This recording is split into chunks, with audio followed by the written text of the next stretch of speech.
All righty. There's really no other way to put it. 49ers Chiefs. It's the biggest game of the week. It's the biggest game in the NFL this year, up to this point. Super Bowl rematch. Oh, no doubt. It's the one that was circled on calendars for a long time. And we are approaching Sunday, Goo. 125, Levi Stadium. Chiefs, Niners. For a lot of marbles. Yeah. A lot of marbles. The marbles upstairs for the Niners, right? And Burkhardt and Brady will be on the call. But I'll just say this. Just do me this favor, this solid. Today, I'm going to act like I'm on the Niners. And I'm going to tell you all, if I had a jersey, what this game would mean to me. And the fact, Steiny, that over the last 5 to 6 years, this team has owned you. Fred Warner, the captain, or one of them, your heart and soul, says, I've never beat that team. We've come damn close. We could have altered history. He didn't say it, but I was taking it that way. But Steiny, damn, man, this is for the marbles upstairs. You want to lay an L on the Chiefs, and the fact that they're undefeated and they haven't played their best football, who cares? To be the team to lay the first L on them, you want to do that. You can't run from it. And I don't think the Niners are. You're right. Is the season over? Technically, no. But damn it, they beat you twice. You want to just extract some Kevin Costner, man, some revenge. I'm going to retire that line because people know me. I've been using that a lot. Well, what is this game? What do you want it to mean to the Niners? I mean, how and I'm going to play this one right off the bat, and we're playing this one a few times today. We'll see. No, we will. We'll see. This is Kyle Shanahan. He's asked about Kyle. You know, you've lost a couple big ones to this team, so you pay attention to the Super Bowl. You're looking at game film of the first 5 games of this year. Is it still haunting you? Do you want it to haunt him? Yeah, I think everyone understands that we've lost 2 Super Bowls to them. So, I mean, that can give a little post-traumatic stress when you turn on the tape, but I think that's human nature. But you got to make sure you don't get caught up in that. You know, this game has nothing to do with past games. That was last year. We're playing a really good AFC opponent. We're 500 right now. We want to stay atop of our division and get a win. You think about that stuff going into it, but in terms of what it plays out in a game, it really has no correlation, and you try to make sure that it doesn't. It has no correlation, and you try to make sure it doesn't. Do you want, if I said to you, Goo, do you want Kyle Shanahan to have stayed up at night over the last 4 to 6 months thinking about the Kansas City Chiefs? How would you answer that? You know me, Steiny, yes. And that's just, and again, even if he had done that, I know he's going to give that political answer, but yes. And if I were him, I would lay in bed thinking about, man, sipping some bourbon or some yak, thinking about, man, not only once, but twice we lost to the same team, which is now a dynasty. We're responsible in a sense of it being a dynasty. And I could have did some things different, some different calls. So I guess you know what I'm saying, Steiny, in a perfect world, I would lay in bed thinking about it because it's the same team. See, here's the way I look at it. And, let's say you were in a relationship. All right? Yeah. You had a girlfriend or a boyfriend. Oh, yeah. And, something happened. And you just can't get over it. Infidelity. I've been there. I don't know if it's infidelity or not. It just that's didn't the hardest one. Just didn't work out. Okay. Just didn't work out. Yeah. And Were you ever hard? And so you get broken up with, and you pine, and you mourn, and you pine, and you mourn. And you kick yourself, and you think, should I have done something different? Call in sick to work. Don't you get it, Goo? Yeah.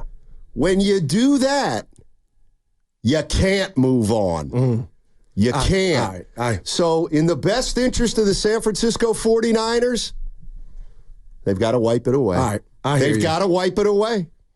Then I'm talking about the loss to the Super Bowl last season. So you think right now as a collective, because everybody on the 53-man roster was not on the roster last year or 2019, you think when they see those Chiefs helmets and warm-ups or just this week, and that's why I appreciate the Niners this season talking about Super Bowl the bust, Kittle, Warner, you don't think there's mental residue of who it is that they're playing, even though we know the season has a bunch of weeks left, Steiny?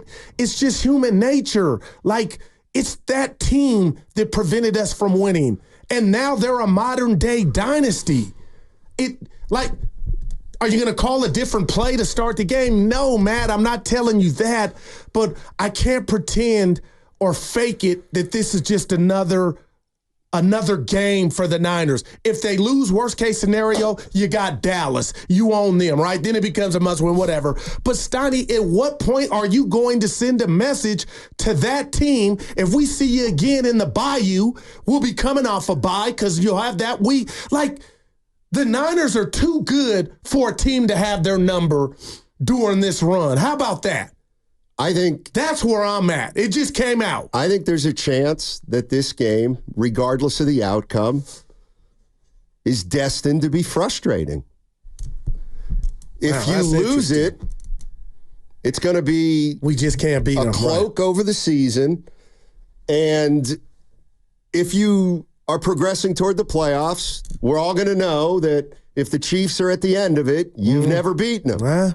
By the same token, we're all smart enough football fans to know that if the Niners win on Sunday,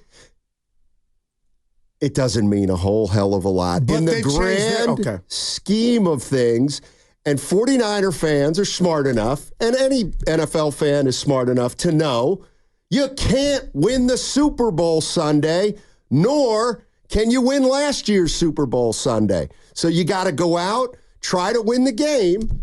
And if you win it, all it is great.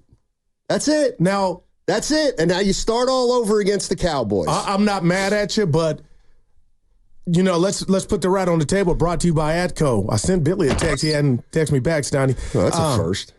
I got a friend that's in need of his services. So the Niners have struggled this season, and there's a litany of reasons why, injuries, but we saw the debacle that was Arizona, and they got off the mat, beat Seattle. This win, if they were to get it, would be 2 in a row.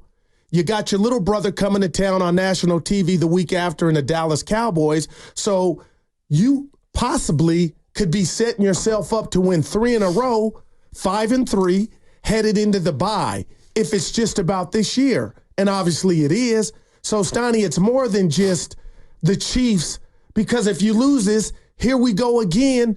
You're under 500, and then you'll probably beat. You know what I mean? Like, what better way to show the world we're back on track and it being the Chiefs? So I feel like it's the Ernie Banks, the doubleheader, the 2-for-1. 888-957-9570. Here's what I was thinking about today is we're listening to all the quotes from the players and the coaches, and we're trying to decipher what they think of this game and how meaningful it is. And, of course, it's a meaningful game because there's only 17 of them, but yet it is the Chiefs, a team that's had your number and this, that, and the other thing. I'm more interested in how important is this game to you, the fan? Because, again, I think fans are smart enough to know they can't avenge last year's Super Bowl loss with a win. Can't you make it feel a little better, though? I don't know. That's what I'm asking 49er fans. See, if I were a 49er fan, you're damn right I want to win this game. All right. But I also know that in the grand scheme of things, you're going to have to beat them again if they're there. And so then what will this game have meant?